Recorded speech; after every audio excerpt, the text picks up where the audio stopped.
Alright, it is time for day 8 of the Radiance Mod. So, we crashed the game yesterday. It took a little bit longer to get through some DLC than I thought it would, but today the plan is to go ahead and try to finish out at least Pirate DLC and then Hammerlock DLC. And then if we do have time, I would like to do Fight for Sanctuary. I don't necessarily enjoy most of Fight for Sanctuary, I'll be honest, so not doing it wouldn't be a problem for me. But doing that before doing DigiPeak would be kind of cool. So that's kind of the plan. So we'll just go ahead and start out Pirate DLC, try to see how fast we can get through it. We do have that Bada and that Sham, so hopefully it should be pretty fast. We'll just see how it goes. And for most of today, we are going to go ahead and run this layer of Terracom, as it does seem to just be a nice in-between between the Anarchist and the Catalyst, supporting most of our damage skills, if not almost all of them. The only one it really kind of misses is the Gorilla skill here for the extra 35% damage, but it gives 25 here, 30 here, 30 here, and then an extra 36 here. So I'm completely okay with that. Plus it just gives a flat electrocute damage on it, so it's still kind of better. Almost. But yeah, if we go up to a guy, Deathtrap's gonna spin on him without a melee shield, by the way. And yeah, we're doing fine. We are not lacking damage at all, once again. Oh yeah. I just realized I did not ever verify my game files or try to go fix the game. It might have genuinely been something wrong with the Lilith mod, but the game is fine. Having just left it alone and not actually tried to fix anything, it just works. So I don't really know what the deal with that was, but the game seems to just kind of be okay with things now, which is great. Alright, Sandman and the Big Sleep. Honestly, I'm not even going to really try to use a junk effect here or anything like that. I'm mainly just curious about how good our damage is outright, and the answer is that it is. It's good. It's just really, really good. And it might seem a little bit too strong, but I am waiting until I get to OP10 to properly test stuff, because that's what I'm used to in this game. I'm used to OP10's difficulty, so that's where I'll know whether or not things are too overpowered or not. Of course, we've seen a couple things that I can already tell are going to be a little bit too strong to the average Borderlands 2 player. But this mod author did come off of BL3 and start modding BL2, so they might be more used to that sort of end-game feel, which would be fair. But we'll just kind of see what the difficulty is like there. Okay, so we're approaching Washburn right now, and I'm thinking that I go ahead and get a Pimpernel here. I'm not really sure what element I want it in. Of course, shock would be pretty cool, because it would match our build and the amount of shock damage that we deal, but this is one of those situations where just using the right element instead would be preferable in a lot of situations, so I'm really, really torn about it. We could just get multiple. We could use read-only plus BL2 fix to roll out a bunch of them and stash them and stuff like that, save ourselves a lot of time there, but I'm torn. I might do that. I'm probably gonna do that. Yeah, no, definitely, I think whenever I do make a proper review for this mod, I am gonna talk largely about the fact that this is a very new player-friendly mod. It allows you to test out your character to their fullest extent without having to go into UVHM at all.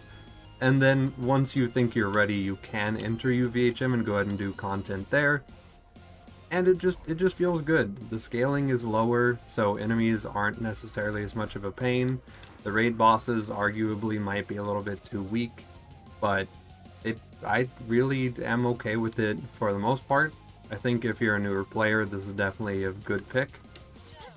But we'll keep playing it and testing it, because of course we are. Right, Hurley. Just gonna kinda do that.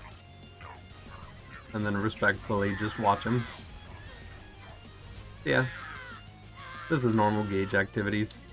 Yeah, I'm gonna go ahead and unequip the grog for a little bit to force myself to actually play the game and to be at least 5% active with it, because I have played the game too much and the muscle memory just makes the game easier, especially if you do have equipment like that. So forcing myself to not be able to multi-shot an infinitely drunk weapon is probably going to be better testing.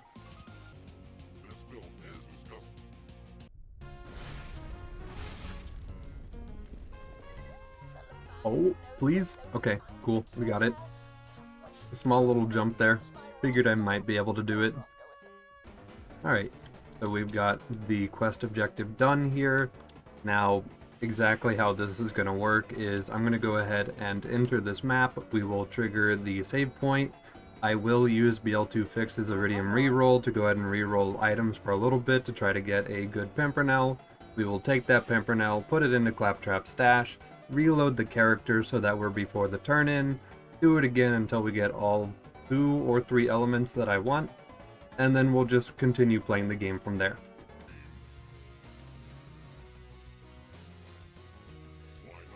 Ooh. Okay. So we can get Pimpernels with a times 2. Oh no. Hold on. Wait, I've gotta. Hold on. What? Oh, it's because it's reflecting because I have close enough. That's disgusting. Okay, cool. Sure. We'll keep this one. Okay. We've got a fire variant. It is also doubled prefix. So now we just need a shock one. And this is gross. I know that with the B shield it'll divide its damage by 2, but it's still like we're shooting it twice really fast, which is like really nice. Okay, so we got one. It has a dull grip, and it still has the exact same mag size. It's really weird. The other ones both had Maliwan grip first try, but we have a shock one, and it has the exact same mag size, so I'm not really gonna complain. This probably is just a dumb weapon, right? Not doing as much as I expected, but throw on a B shield, stack some shock damage, other stuff like that. I'm sure this is gonna feel great. The only there's a doubled up. Oh, there's a doubled up prefix of the Sandhawk. That's disgusting. Okay, that's good to know. Alright, we're just gonna accept a random shock Sandhawk because I've just realized that we're probably not gonna need that much damage walking into raid bosses later. So I don't know why I was really trying to roll it that hard in the first place. We'll just not do that and just continue with our lives anyway. Okay, so potential problem that I'm running into with trying to run the doubled up Pimpernel, it consumes a lot of ammo, as you could guess. Considering the fact that sniper ammo is already pretty low in the base game, once you'd start consuming 2 ammo per shot, it starts to get a little bit expensive. Of course, I could remedy this with that relic that provides ammo regen, but we lost ours, and I'm trying to just walk forward at this point. I don't think it's a major problem, but if you were to stop and do mobbing a lot more than I do, you might run into an issue there. I do kind of feel bad whenever I play a mod and I have like no clue where anything is. There is kind of a drop spreadsheet somewhere, and I could definitely grab it for testing later. I could like go farm out some of the unique items that have been added to the mod. But I think during progression, if I just play through how I normally play, that's usually the best tell of whether or not I'll actually enjoy it. And I think that that's a more fair way to do it, because that's how I would play the game. And I'm trying to compare the mod to playing the base game. So if I play the base game, and then play this mod exactly how I play it, and then notice a difference, I think that that's good. That being said, I do miss out on a lot of the variety, I'm sure. There's probably a couple nice items that could definitely help me out, a couple nice things that I could shoot with that I just won't really see. But maybe later into OP levels I'll find a gun eventually and be like, oh, I could have had this. And this is dealing like all of the damage. So that's a potential problem with running it the way I do. But I think it works. So for Roscoe, I'm going to go ahead and try to use the Pitchfork and a Bee Shield together. The Bee Shield is slightly nerfed in this mod. It does about 70% of what it's normally supposed to do, which, if you know anything about the Bee Shield, is not actually much of a nerf. But I'm just kind of like curious about how it feels. So we'll go ahead and get Anarchy here, throw out Deathtrap. I don't think Roscoe is one of those mobs that you can secretly slag, but it doesn't show it. But, like, just in case that is the thing. And then, thank you, Deathtrap. And then we just kind of shoot the mans. And yeah, this seems to be doing just fine. Because, of course it is. This is a Bee Shield and a Pitchfork. There we go. And for the Leviathan, might as well try to do the same thing, since I do already have the stuff equipped. I, of course, am running out of ammo because I don't have many sniper SDUs, and the Pitchfork is actually kind of a thirsty gun. So it might take a second, but clearly it's working. And there we go. Now, this mod does have slightly increased legendary drop rates, as I'm sure you have noticed by now, for sure. So we are going to go ahead and check out the loot room and see if there is anything good in it. There probably isn't, but if we could get a backup mag, that would be really cool. That ammo region and mag size would be great. I do miss having that for rocket jumping at the very least, and it would make the Pimpernels feel more useful. Alright, so looking vaguely at these, there's a lot of stuff here. So we've got a Silent Dragon, we've got a Surgeon, got another Bee Shield, because why not? We've got a Wagon Wheel. Is that a Dominator? It is, and it's slag. Okay.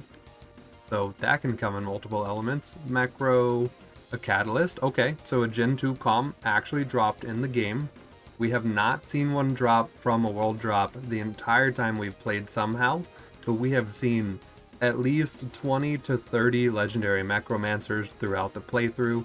Probably more at this point, which is kind of wild. Got a Sickle, we've got one of those, Charon, Sharon, something. We've got a Hellfire, we've got a Vampire. Yeah, seems good. Good loot room, Madcap, Cradle. I'll go check bottom chest. And another Pitchfork. And a Flemington's Edge. Cool. Alright, so Pirate DLC is done. We are going to fight Hyperius. We could fight Master G, but once again, every time that I fight him, I end up just gate crushing him, and his actual fight is an absolute snoozer.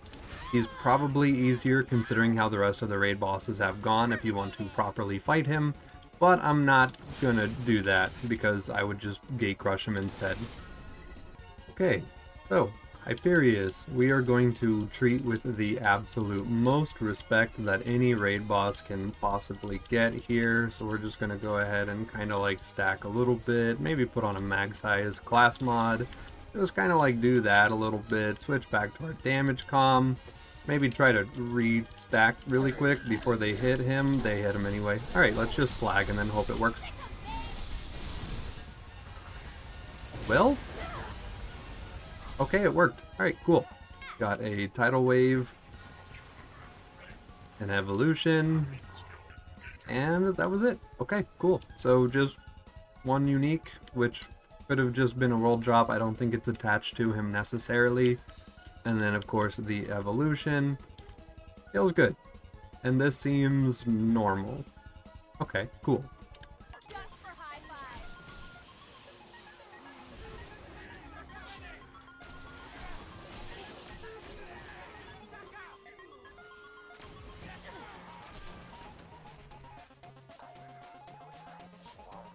I killed the guy that was outside. Okay.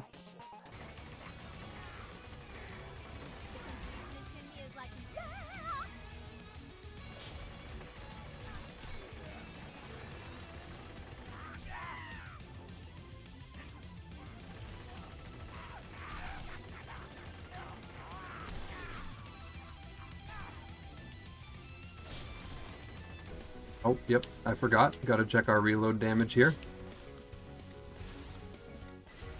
For them resisting it, not bad, honestly. And especially considering I'm not even running like a Catalyst or the Slayer of Terra here. That's not bad at all. Okay, yeah, so the spam might still have been viable if I chose to continue down that route.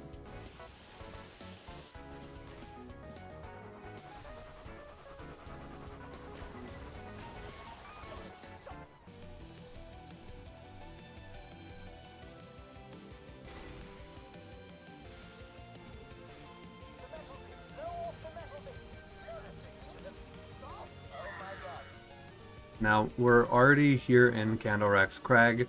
I always forget how short this DLC is, which is weird because I play it like every other week at this point, so you'd think I would like remember it. But it just always feels a little bit short. I guess it's because realistically you go clear out one group of ads, you fight a boss, clear another group, fight another boss, kind of clear more here, and then fight a last boss, and then that's pretty much the DLC done. Not a whole lot of required mobbing or anything like that necessarily. So if you are trying to run through, it is one of the faster DLCs, which is nice. Okay, so we are walking up on Jackenstein here. I'm curious about something because I've never done it before. I want to know if shooting the hive off into the ceiling will cause them to hit the crit spots. Not quite. Okay. So we will actually have to play the game a little bit here, it seems. Oh yeah, that's nice and loud. Okay, so I did manage to break one of the cores, so we're not gonna quite do the funny here. But it was still actually weirdly dealing good damage.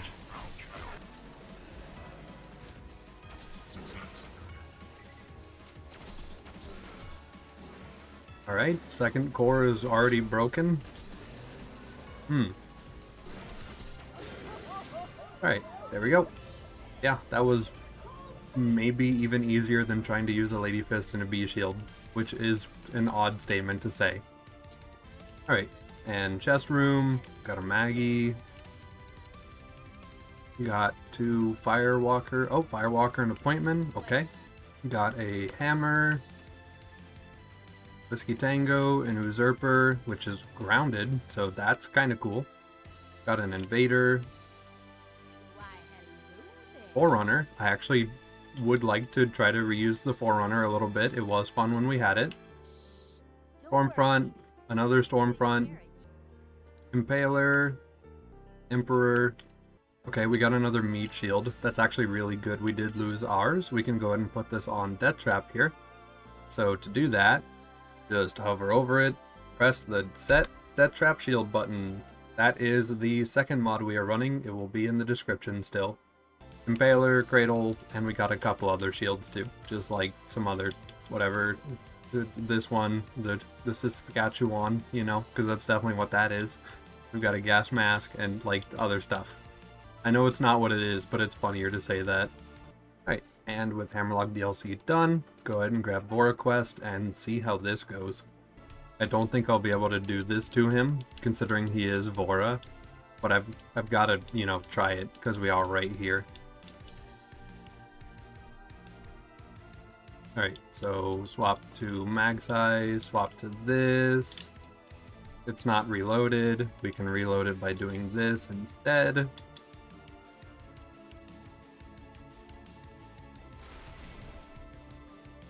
Go ahead and swap back to our Anarchist because we are not using shock damage necessarily. Please die. Please die. Please. Oh? Cool. Alright. Perfect. Sweet. So that's done. He is deceased. Got a Hawkeye. Okay, so maybe having everything downscaled so that everything is usable might have some unintended side effects here, because OP strats like spamming Drunk Hive with a bee and an Anarchist and stuff is still very viable. So that might be a problem. This has a 24 times crit modifier on it. The Lady Fist, where are you? Has a 3. This has 24. So are you like bolt action? Yes, but that's still 24 times that damage. Okay, I need to shoot a guy with this. Alright, we've got Unsuspecting Volunteer right here. Not dead in one shot. Maybe on a different character, say Zero with Critical Ascension, this could just murk a guy. But maybe not on our character. But it's right there. It's really close to doing that, even without Slag. So that's really, really cool. Okay. This DLC might actually be a good test of our damage, because normally this DLC is full of unnecessarily tanky mobs. So we might actually get a more vanilla experience, or just the good old Lilith DLC experience. I'm not really sure.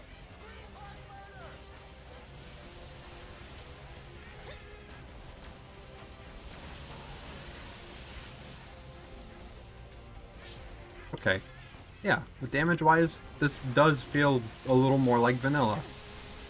That's kind of just how Lilith DLC is, though, to be fair. Everything is just weirdly thicker, just kind of because why not?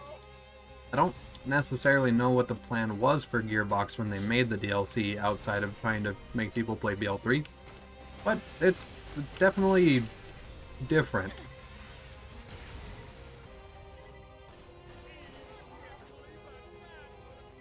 Good job, Deathtrap. Try to keep this rolling into the next area.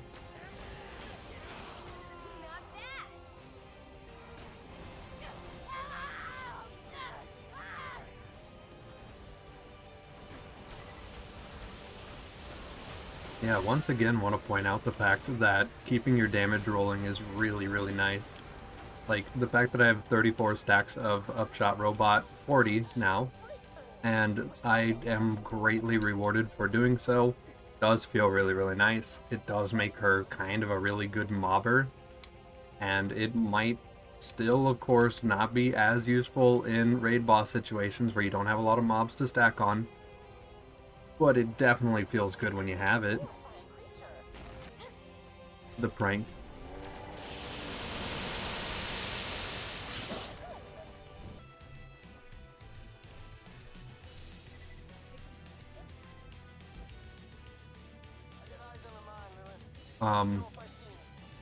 I was busy trying to stack, and the friendly turrets just melted the boss they normally have trouble with? I wonder if my stacks are applying to them. If they are, this is a really niche scenario, but that's kind of really strong for that one specific thing. Alright, here in the burrows, always have to check the Winter is Over relic because, you know, it's like right next to the spawn point here. So just get up here, turn this corner, touch a funny sword, watch big dog spawn.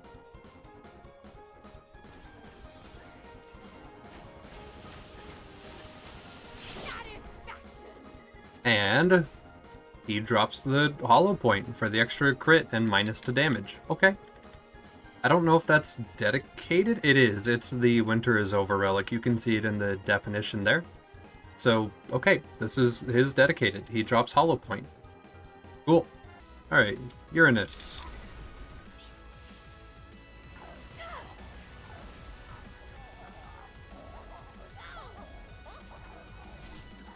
Cool. Cassius. Just kind of doing this. I didn't think any of our other damage types would be necessarily great against him. And it's a weirdly nice to change away from just spamming drunk plus whatever weapon. So yeah, this works. Okay, there we go. Let's see, so we got a gas mask, kind of makes sense. I'm wondering if that actually is his dedicated drop. It would totally make sense for it to be that. Let's see if there's anything... No, it's its own special material. Okay. And did I get anything else? I guess not. That was it. Just the gas mask. Okay. Alright, so I've managed to build up a decent amount of stacks here while I've been running through, and I would absolutely love to carry it into the boss fight here. So I think that's exactly what we're going to go ahead and do. If there were ever an arena that I could just build up infinite stacks, it would be this one. Because there's just such an ad dense area. I could throw out some hive shots, of course.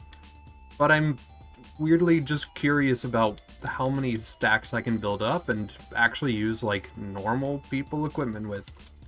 So we're going to try that out with the Thunderball Fist here.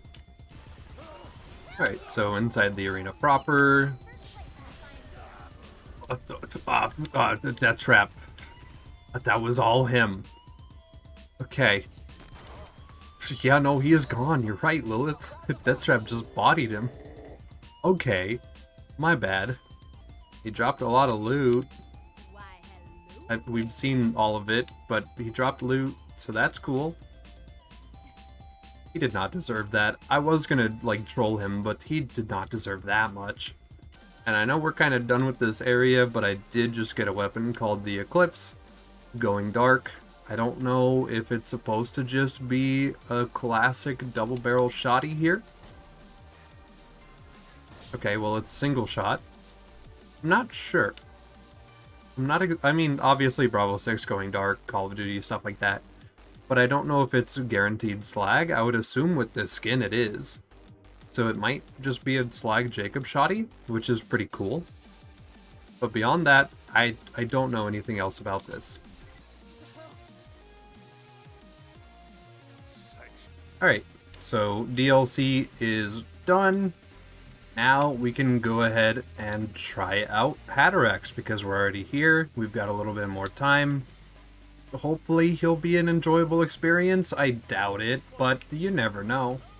Now, I don't have great gear for this. Of course, we do have a bee shield and stuff and a lady fist, but in terms of actual damage weapons for the mount itself, not really.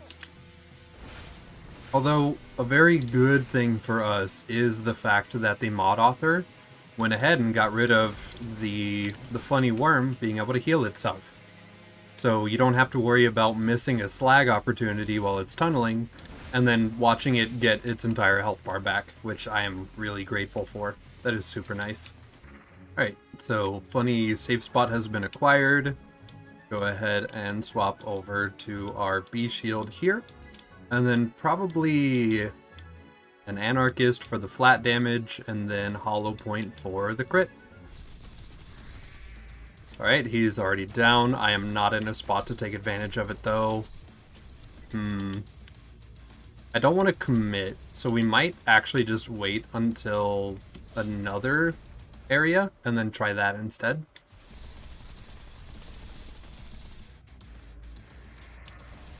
Alright, we're just gonna send it. Alright, we're not taking good advantage of the whole sending it idea. I will say though, for not actually being good at the game, we have managed to deal a reasonable amount of damage, even if it's just to the crit spot. Yeah, okay, so he's really, really easy to knock down. It's just the fact that I don't actually have, like, any weapons that can really take good advantage of that. But he's dying. So yeah, maybe get a conference call before this fight, if you were to do this fight. Or just, like, anything that can actually, like, deal with the problem. And you'd probably be better off than I am right now. So I am not getting punished for being bad at the fight like I should be. Which, I guess, isn't a great thing. But it also means that I can just kind of throw myself at the problem and eventually will win no matter what. That's not a good design, of course, but it lets me do this. Okay. Yeah, that didn't necessarily feel like a great way to kill him, but it killed him. So, yeah, I guess. And of course, Hatterax's loot is already kind of a pinata, but we do have a couple legendaries thrown throughout, so that's kind of cool. We got this one, there was one up there. I weirdly don't see any more directly dropped, so I'm not sure if there are more. I feel like I've seen more in vanilla than this, which is really weird considering our drop rate so far. And then we can, of course, go ahead and check chests here. So just open all of these up, take a look. We've got 2 legendary pistols. We've got the hard carry, which, I mean, might as well grab that. Got plenty of skin and calm. We've got a Vesper. No peak opener. And no easy mode shield. We got the relic though, so we know that they must exist. Weird. Okay, but we do have them, so we know they're here. And that's it. So yeah, another day knocked out. 3 DLCs, 3 raid bosses. Could have been 4 if we crushed Master G, but that barely counts. And then all of them were really easy to take down. So this is definitely a more new player friendly mod pack overhaul. I would just keep that in mind if you are going to play it. That's definitely a thing. Of course, there are difficulties. We have talked about this in the past just briefly, but if you do go into here and go to enemy scaling and then global difficulty, there are 2 higher difficulties here. So I could increase enemies' damage by 75%, their health by 75%, stuff like that. It does make 5-year life duration 0, so you have an insta bleed timer if you do go down. So keep that in mind if you do choose to play like that. But even with that, I feel like your damage against raid bosses is still going to be super duper high. So might not be terrible. Of course, the 5-year life duration being like instant kill timer really is unfortunate, but getting rid of guys isn't so bad, so might not be a problem. So yeah, just stuff to keep in mind. That'll do it for today. Day 8.